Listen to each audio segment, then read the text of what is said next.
Warning, this video contains spoiler alerts.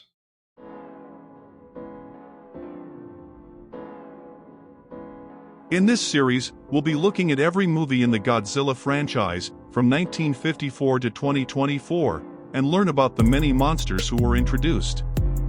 The Godzilla franchise comprises of 33 official Japanese movies, 5 official US adaptations, and 5 other movies for Rodan and Mothra.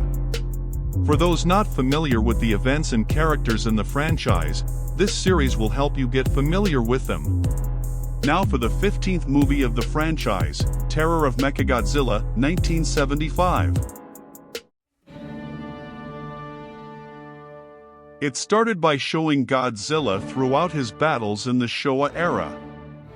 No one knew of Godzilla's true origin, but many believed that he was some kind of an ancient god. Others said that Godzilla was a prehistoric monster that had awoken from a million-year sleep by atomic explosions. People saw him as a threat to civilization, so attempts were made to destroy Godzilla with modern war machines. But to Godzilla, those destructive tools were merely toys that were easily destroyed and had no effect on him. Godzilla was annoyed and angered by all the attacks, so he destroyed cities and left the countryside in flames. With Godzilla's defeat seemingly hopeless to the humans, aliens started to visit Earth to take advantage of the opportunity, but Godzilla joined the humans to defeat the invaders. After that, Godzilla was seen as a friend and ally rather than a terrifying monster. The aliens brought along their own monsters to defeat Godzilla, but all failed despite the challenges they were to him. But other aliens decided that the only way to defeat Godzilla and conquer Earth was with another Godzilla-like creature, a huge robot monster that was impervious to anything, Mechagodzilla. The first encounter was indeed a challenge for Godzilla, where he almost met his match, but he was victorious in the end after using the new powers he gained. A few days after Godzilla defeated Mechagodzilla, an undersea expedition went to recover the remains of the robot after it was hurled into the sea. On a rocky shore, a girl, Katsura Mifune, was looking out at the sea, observing the submarine that was sent to recover the remains of Mechagodzilla. The submarine began its descent into the water, and they made sure that getting Mechagodzilla's head was their top priority. They started their search for Mechagodzilla's remains while Katsura continued to watch the submarine. She used a special power to watch the submarine while it was underwater. The marine biologist on the submarine was confused as no signals from the analyzer was detecting any trace of space titanium. They were in the right area, but there were no signs of Mechagodzilla. They continued searching but were soon attacked by an underwater monster known as Titanosaurus. Titanosaurus created a vortex that forced the submarine back up to the surface and revealed himself as he followed them up to the surface. He then jumped onto the submarine and dragged it back underwater to destroy it. In the morning at Interpol headquarters, Chief Tagawa was in a meeting to figure out how the submarine was destroyed when it was specially designed to carry out the expedition, and if it was a mistake on their part. The report said that the submarine was hit with enormous impact and was ripped completely apart. No explosion caused this. The only clue they had to what really destroyed the submarine was a photo taken by a photographer who noticed something strange rising out of the sea repeatedly above where the submarine sank. A biologist, Akira Ichinos, came to join the meeting room, and an agent, Jiro Murakoshi, greeted him since they knew each other since college. They all sat around the table and listened to a recording that was taken from inside the submarine just before it was destroyed. The recording was a crew member who was trying to reach headquarters and reported that a dinosaur was attacking them. Meanwhile, the captain of the Black Hole Planet 3 aliens, Mughal, had just arrived on Earth, and Suda welcomed him. They planned to destroy Tokyo and rebuild it to suit their people instead, after observing how the humans were too ignorant to control their pollution levels in the city. They were in a hurry since the majority of their planet was already being sucked into the black hole. Suda told Mughal that he found a human that was willing to help them after they saved his daughter's life. Dr. Shinzo Mifune was a brilliant scientist, but he also hated humans and wanted to destroy all of them. 20 years ago, he was shunned for being too advanced in science to the point where no one could understand him, so he was cast aside. Meanwhile, at the Ocean Development Laboratory, Jiro, Akira, and Yuri Yamamoto went to find out about Dr. Mifune, who was a brilliant biologist still in his early 30s. Dr. Mifune had a new theory of undersea exploration that gained global attention and interest, where he could somehow develop a way to control sea life so they could easily be farmed for food in submarine ranches. He conducted more studies on how to control sea life, but his experiments were not always successful. One day, he claimed to have found a dinosaur living under the sea, Titanosaurus, and had a way to control it. Professor Otis said that Dr. Mifune was fired 15 years ago from their institute, but he never agreed in any of Dr. Mifune's theories, since no man should have the power to manipulate life. But he did have a fascinating mind. After that, they went to Dr. Mifune's last known location, Manazuru Island. On Manazuru Island, Jiro and Akira asked a local fisherman for directions to Dr. Mifune's residence, which was on the far side of the forest, but the local villagers were afraid to go there since they have not seen anyone there in a while. Akira and Jiro went up to the house to see if anyone was there, but they got no answer when they rang the doorbell. They then saw an old man and tried to talk to him. But the old man walked away from them without saying anything, and the door to the house opened. They saw a girl, Katsura Mifune, and tried to talk to her. But she told them that Dr. Mifune died 5 years ago and that she remembered nothing of his work and burnt all of his notes since it was his final wish. She refused to talk about any of it. Akira and Jiro then left, but they knew she was hiding something. Under the house in the laboratory, Dr. Mifune and Suda were making a toast to the success of the Titanosaurus controller. Katsura then came to tell her father of what happened, but he laughed because they arrived 15 years too late to ask him about that. He went about making those who got rid of him pay, and Suda told him that they had just the weapon to do so. Suda led them through the wilderness and into a cave towards another alien base they built after the first one was destroyed. He took them to where Mechagodzilla was being repaired. Dr. Mifune then realized who he was working with, and Mughal revealed himself to them.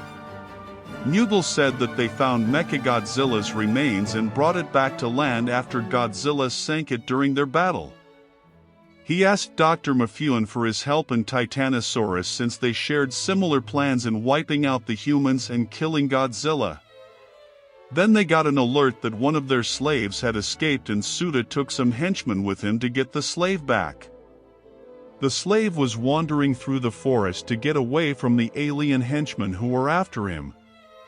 They ran past a service tunnel where a worker, Yamashita, was hiding in. The slave was then cornered and killed. At Interpol, they were working on improving the specifications and design of the submarine that was destroyed. Yuri then found a book in the old archives in the Institute's library with Akira and found a notebook on Titanosaurus, who was known to be gentle and non-aggressive by nature. They saw that it was one of Dr. Mifune's books. Akira called Katsura over to give her the book. Katsura told him to forget about Titanosaurus, but Akira told her that he wanted her to come on their next expedition with them in the new submarine they built so they could prove her father's theory right together. But she begged him to forget about looking for Titanosaurus since it was not safe. Back home, Dr. Mifune's butler told him about what happened. Dr. Mifune reminded her that he told her not to interact with the outsiders and that her mother sacrificed everything just so he could complete his studies. She died in misery, poverty, and shunned by all her friends and family. Dr. Mifune told her that they had gone too far to turn back to humanity's side. Katsura told him about the new search party Interpol was sending out. At Interpol, Yamashita came to give them a piece of space titanium that the slave had thrown to him when he passed by the service tunnel on the Amaji Mountains in Shizuoka. The slave was actually an Interpol agent, but he could not speak because of the jagged scar that was on his throat. Chief Tagawa decided to send a search party to look for any signs of the Interpol agent and the source of the space titanium. But he knew not to expect to find the Interpol agent alive. At the alien base, repairs to Mechagodzilla were still underway.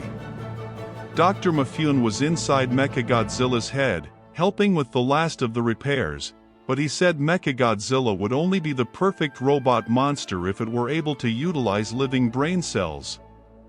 At the manor, Katsura got a phone call from Akira about the submarine leaving for the expedition in the afternoon. Katsura told him that she could not go with them, but Akira told her that he will find the dinosaur. Katsura tried to change his mind, but Suda came up behind her to end the call. He told her that they would have to act swiftly then. Katsura tried to steady herself against the wall and then ran out to leave after her butler tried to stop her. But Suda used a device that shot a laser to stop her movement. He took her back inside and he reminded her of the control he had over her, because under her skin was not flesh and bone that kept her alive after she died. Katsura remembered when she was younger that her father had just finished his invention and was getting ready to test it. He told her to get ready by the control board while he went to the power switch to turn it on. But it failed and the electric current went into Katsura instead, killing her on the spot. Suda and two other henchmen then took her body away. On a surgical table, the henchmen were finishing the last of the preparations on Katsura and she woke up. She was now a cyborg.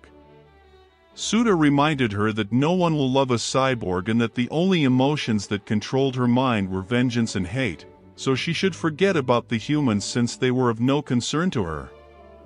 He then told her to contact Titanosaurus and have him attack the submarine. Underwater, the submarine was continuing its search for Titanosaurus. Akira remembered Katsura telling him to forget about Titanosaurus, but he ignored it. The submarine was then attacked by Titanosaurus and a strong magnetic pulse was disrupting their equipment. They then saw Titanosaurus and turned around as he started to chase after them. Katsura and Suda were in the laboratory under the manor and were controlling and monitoring everything Titanosaurus did. But something went wrong and the control board short-circuited, hurting Titanosaurus in the process. The submarine was then able to get away. At Interpol headquarters, they reported that Titanosaurus was vulnerable towards sonic waves after they tried to use the sonar to get in contact with HQ. They decided to use supersonic beams to combat against Titanosaurus. Akira then went back to Dr. Mifune's manor and saw a car speed off. He went after the car and chased it all the way to the top of the mountain. He went to look around in the foliage and saw some people in the distance walking along the mountainside. He was then surrounded by the alien henchmen, but then Jiro saved him and they escaped. In the alien base, Mughal was whipping the henchmen who let Akira and Jiro get away and he sentenced them to death. Katsura then came to tell her father about what happened with Titanosaurus. During a meeting at Interpol HQ about the new supersonic wave weapon, Jiro told Tagawa about the henchmen who attacked them and Tagawa told him to find out who they were. Akira then saw Katsura waiting by the stairs for him and he remembered seeing her walking on the mountainside. She came to give him more of her father's notes that she went to get at Kanagawa so it could help them in their search. He took her to have some tea with him while he told her what happened during their last search. He then told her of Titanosaurus' weakness that they discovered. Yuri was also spying on them. Later, Katsura told her father about Titanosaurus' weakness, but he wanted to use Titanosaurus to destroy the humans and claimed that supersonic waves would not do anything. She asked him if he was going to have Titanosaurus join the ranks of the killers like King Ghidorah, Rodan, and Manda. He said that he was not doing this for the aliens and did not need to take their orders. He only wanted to show the aliens what Titanosaurus was really capable of, since Mechagodzilla was only a machine. He was still fixated on getting revenge on the humans for mocking him and not recognizing his work. He sent Titanosaurus to the surface while Interpol was busy installing the supersonic weapon into the submarine.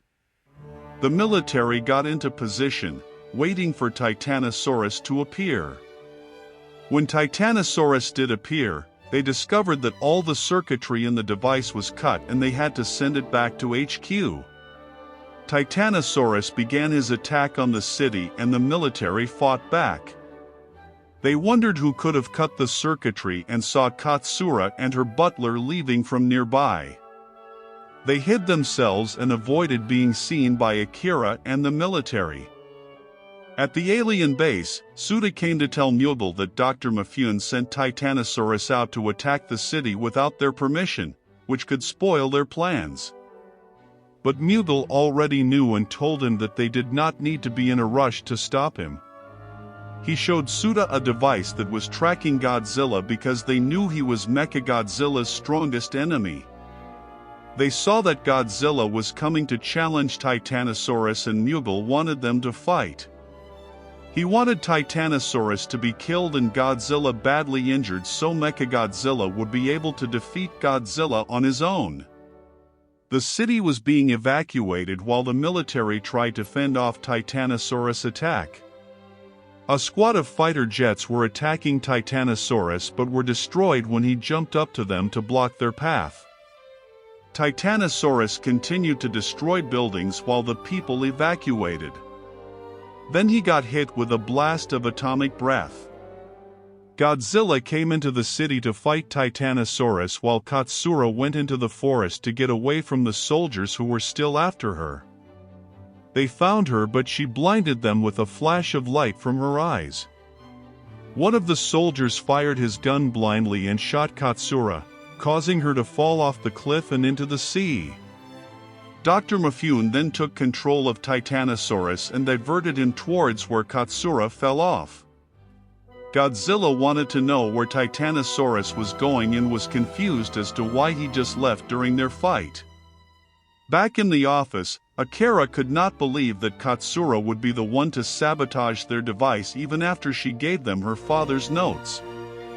But Yuri knew it was Katsura because she was the only outsider who knew about their plan. Jiro told Akira to forget about Katsura because she was no good to them now. But Akira refused to accept any of it because he thought that she was innocent in all this.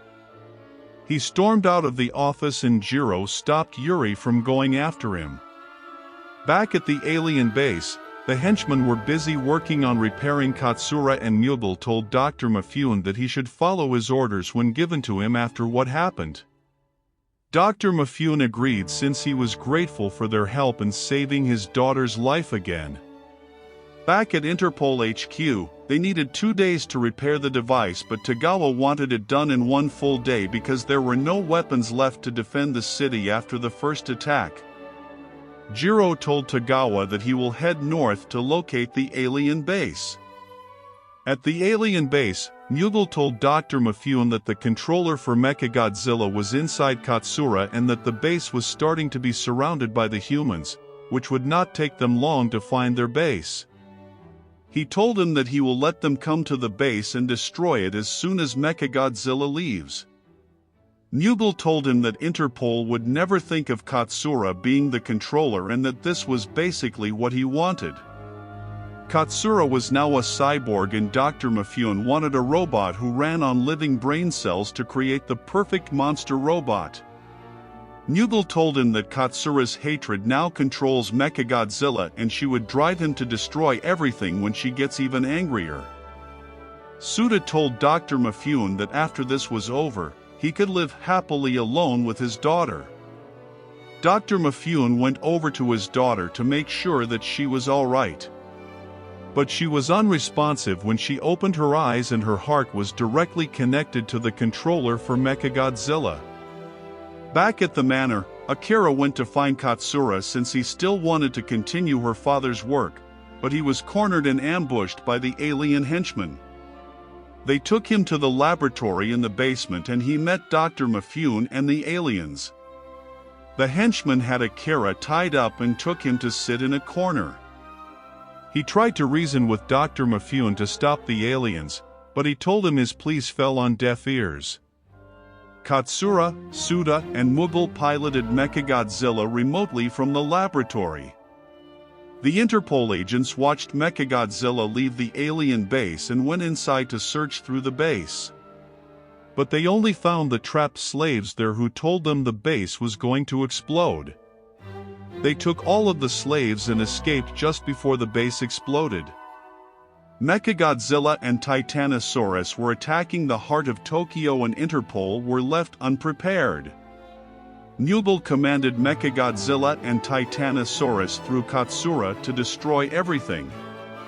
Mechagodzilla used his lasers and missiles to destroy buildings, while Titanosaurus used his tail to create an air current that tore buildings down.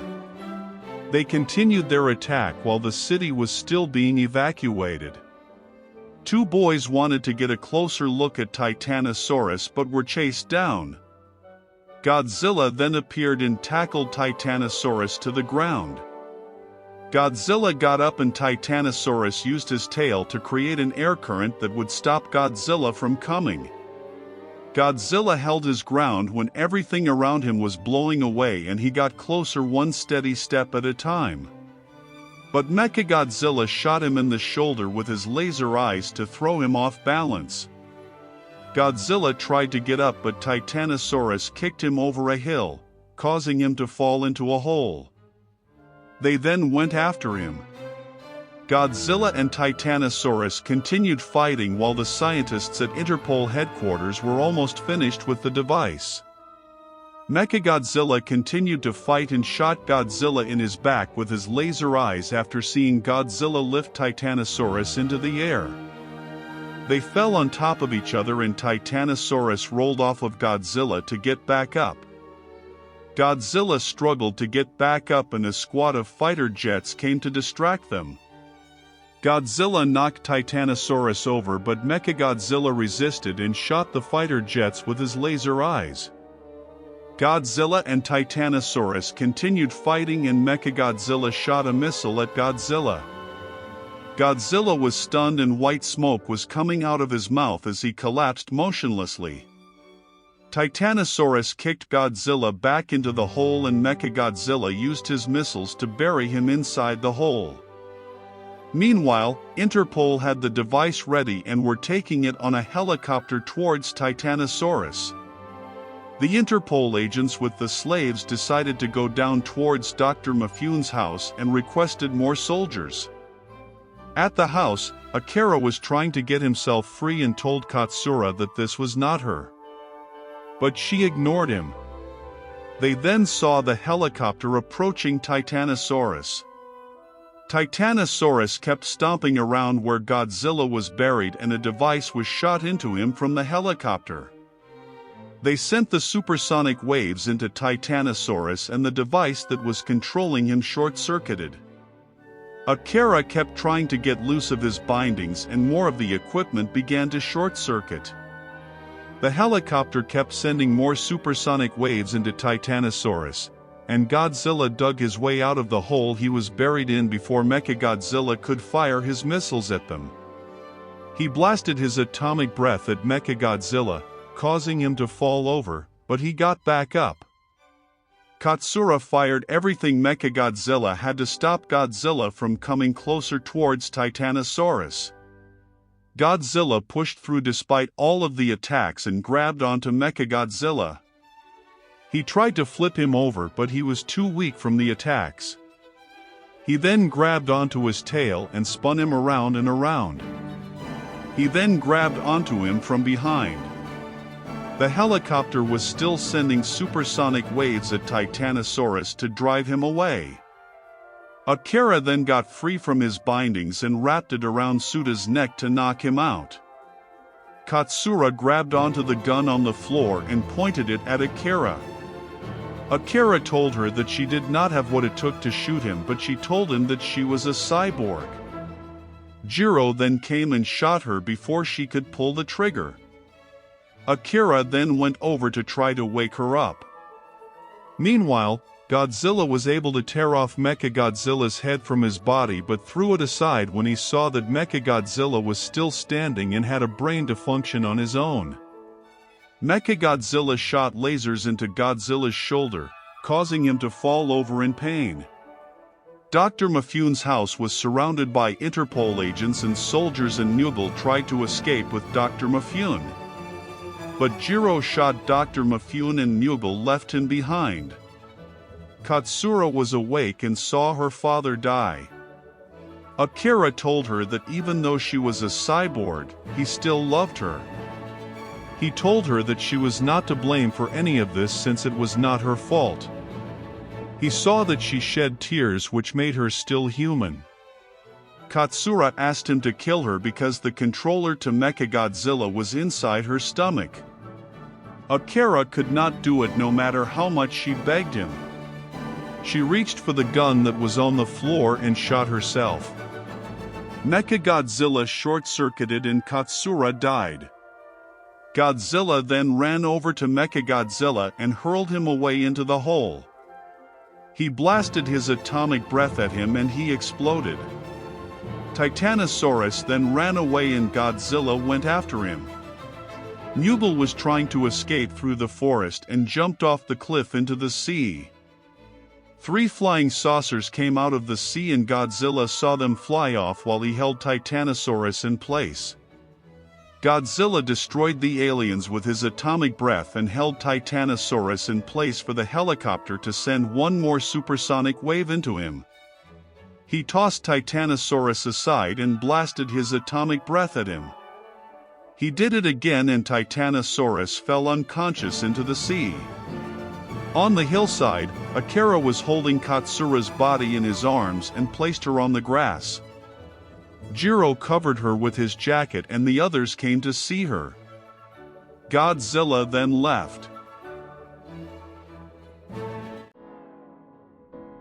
Now this was a good movie to end the Showa era. This movie might have to be the darkest of all the Showa movies since it went more into a proper horror theme of a mad scientist who wanted revenge on mankind and even allied himself with aliens to achieve his goal. Mifune even acted like the typical scientist father where he prioritized his work over his family until it was too late to turn back. But the franchise only gets darker from here on, as most of you would know what happens in the Heisei era. Terror of Mechagodzilla is about the return of Mechagodzilla and the Black Hole Planet. 3 aliens reattempt in conquering Earth as things get more desperate for their people's survival. This is the finale of the Showa era, and I find that it was a good way to end Showa's side of the story in the Godzilla franchise. It started off with a sort of recap of the previous movies and made a great continuation for Godzilla vs. Mechagodzilla, 1974. This aspect of the story continues after the events of Godzilla vs. Mechagodzilla, 1974, and introduces Titanosaurus.